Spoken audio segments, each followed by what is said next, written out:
اس سلسلے میں بہترین ایکسپلینیشن مولانا اشرف تھانوی صاحب کے خلیفہ تھے، انہوں نے اپنے ایک شاگرد کو دی تھی۔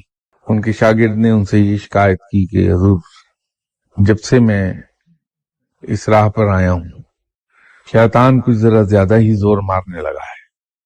تو آپ نے بہت خوبصورت جواب دیا تھا کہ یہ آزردہ ہونے کے بجائے خوش ہونے کا مقام ہے، کہ یہ اگر شیطان آج کل تم پر زیادہ حاوی ہونے کی کوشش کر رہا ہے تو یہ اس بات کا ثبوت ہے کہ تم نیکی کی طرف جا رہے ہو، کیونکہ چور اور ڈاکو اسی گھر میں آتے ہیں جہاں مال و زر ہوتا ہے، کسی بھوکے ننگے کے یہاں چور کبھی نہیں گئے۔ تو تمہارے یہاں چونکہ اب نیکیاں جمع ہونا شروع ہوئی ہیں تو شیطان زور مار رہا ہے کہ تم ادھر نہ جاؤ۔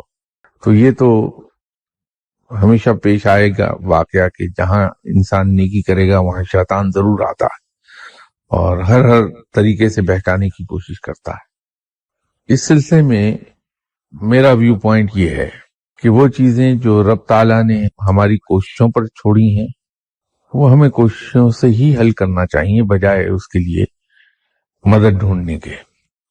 شیطان سے لڑنا ہمارے ذمہ رکھا ہے اللہ نے، طریقے بتا دیے اللہ نے کہ اس طریقے سے لڑ لو شیطان کے خلاف۔ تو ہمیں شیطان کے خلاف خود لڑنا ہے، اپنے نفس پر قابو پانا ہے۔ تو آپ اپنے نفس سے لڑیے، شیطان کو اپنے اوپر غالب نہ ہونے دیجیے، اپنے نفس کو اپنے اوپر غالب نہ ہونے دیجیے۔ یہی ایک طریقہ میں تو جانتا ہوں۔